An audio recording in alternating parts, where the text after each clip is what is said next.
அப்படி தாள்களோர் 4-5 திங்களளவிலே கண்ணன் வளர்ந்தார். மாணிக்கங்கட்டி வைரமிட கட்டி தோட்டிலே போட்டு ஆட்டினாள். அதற்கப்புறம் அம்புலி பருவம். குழந்தை மெதுவா உட்கார ஆரம்பிச்சது. சங்கிலியை பிடிச்சுன்னு நிற்கிறது. கால் முடியாம தளர்ந்து போய் தத்து தத்துன்னு உட்கார்ந்து நுடுறது. அந்த குழந்தைய பிடிச்சுன்னு வந்து ஆகாசத்துல இருக்கிற அம்புலி சந்திரனை காட்டுறா. சோறு ஊட்டணுமே, அந்த பிள்ளை சாப்பிட மாட்டேன்னு பிடிவாதம் பிடிக்கிறது. அதனால மேல இருக்கிற சந்திரனை பிடிச்சு தரேன் சாப்பிடுங்கிறா. அது ரொம்ப சாமர்த்தியக்கார பிள்ளை. முதல் 2 வாய் சாப்பிட்டுட்டு ஒரு பாதி சந்திரனையான்னு பிடிச்சு கொடு, அப்பதான் நான் பாக்கி சாப்பிடுவேங்கிறது. அவ சொன்ன சந்திரன்லாம் ரொம்ப உயரமா இருக்குதுன்னு திரும்பி சொல்றா. இருக்கட்டுமே, மேல் மாடியில் அப்பா நந்தகோபாலர் இருக்கார், அவருக்கு கிட்ட இருக்கும் பிடிச்சு கொடுக்க சொல்லுங்க. இங்க இருக்குமான்னா நாம கீழே இருக்கிறதுக்கும் பரண் மேல ஒரு சுவாமி பாத்திரத்தை ஏத்தணும் இறக்கணும்னு ஏறி இருந்தார்.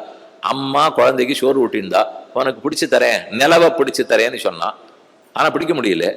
பிள்ளை கேட்டுது, அப்பா பரண் மேல உட்காந்துருக்காரே கிட்டக்க இருக்கும் பிடிச்சு தர சொல்லணும். இருக்குமா? இங்கே இருந்து இருந்தாலும் அங்கே இருந்து இருந்தாலும் எங்கேயுமே இருக்காது. அதை போல இந்த பிள்ளைக்கு மேல இருக்கிற அம்புலியை காட்டுறா.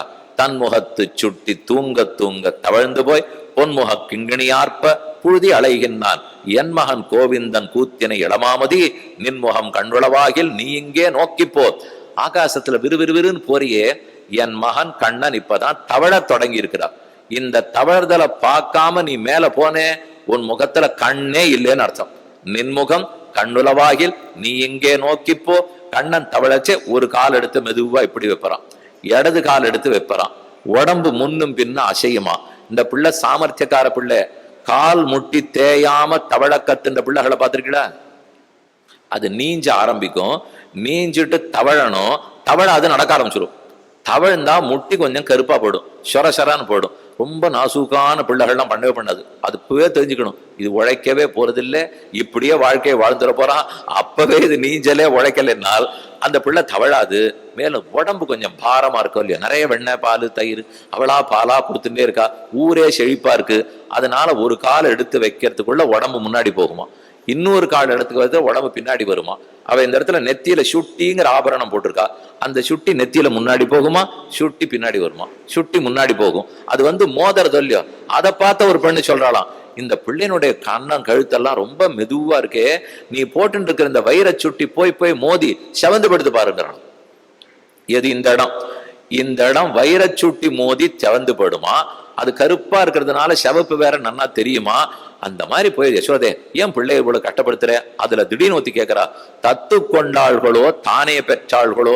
இந்த பெண் யசோதே இந்த குழந்தைய தாம் பெறலேன்னு நினைக்கிறேன்னா ஊத்தி அவளு தூக்கி கோபமே வந்துடுத்து. நிஜம்தான், இவ பெறல.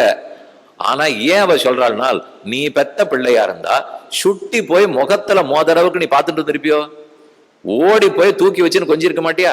நீ எப்ப இந்த மாதிரி அடிபட விட்டியோ, நீ பெறாத பிள்ளைனால். அவ ஒண்ணு இது வசுதேவர் பெத்ததுன்னு தெரிஞ்செல்லாம் சொல்லல, அவ வெறும நடக்கிறத வச்சுன்னு சொல்லிட்டு இருக்கா. நீ எங்க பெத்தேன்னுட்டு அவளுக்கு அதுக்குள்ள கோபம் வந்து, அது எப்படி என்ன பெறலேன்னு சொல்லியிருப்ப. போனா போறதுன்னு 10 மாசத்துக்கு 12 மாசம் சுமந்து நான் பெற்றிருக்கேன். 12 திங்கள் மணிவயிறு வாய்த்தான்னு பாசம். அத்தத்தின் 10ஆம் நாள் வந்து தோன்றிய அச்சுதன் என்னும் நாள்களோர் 4-5 திங்களளவே காலை வதித்து சகடத்தை சாடினார். அப்படி எம்பெருமானுடைய அம்புலி பருவம் பாலகனென்னு பரிபவம் செய்யல்.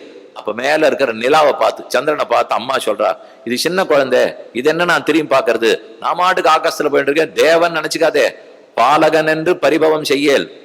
ஏனால் பாலகன் சின்ன பிள்ளைன்னு நினைக்காதே, சிறுமையின் வார்த்தையை மாவலிட சென்றுகள். இத போல வாமனமூர்த்தி தான் சின்ன பிள்ளையா போனார். சின்ன பிள்ளைய இழந்தா என்ன ஆகும்னு மகாபலியின் இடத்துல போய் விசாரிச்சுன்னு வாங்குறான். போனா ஆமாமா நான் தான் 3 அடி கொடுத்து மொத்தத்தையும் ஏமாந்தேன் அவன் சொல்லிடுவோம் இல்லையோ. அதனால சின்ன குழந்தையெல்லாம் பரிபவமே பண்ணாதே. உய்ய உலகு செங்கீரை பருகம்.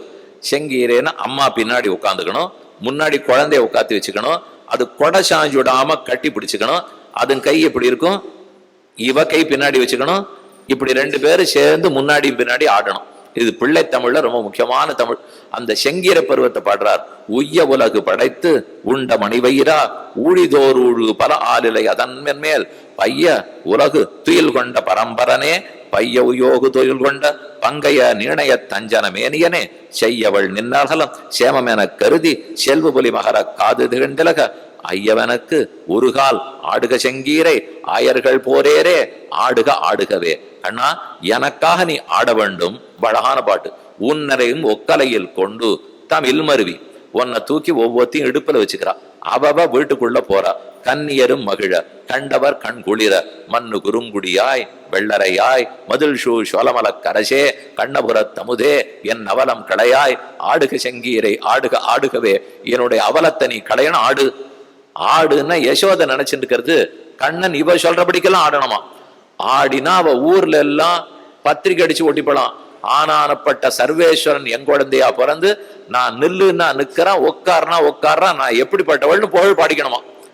நீ ஞானம் பண்ண மாட்டேன்னு சொல்லிட்ட என் பேரே கெட்டு போயிடும், எனக்கு அவமரியாதையா போயிடும். அதனால ஆடுக ஆடுகவே நாள் அதுக்கு தானேம்மா வந்திருக்கேன். நீ என்ன ஆட்டி வச்சாலும் ஆடுறேன், என் பக்தன் யார் ஆட்டி வைத்தாலும் ஆடிக்கொண்டுதான் இருக்கிறேன் என்று கண்ணன் செங்கீரை பருவத்தில் ஆடி காட்டினார்.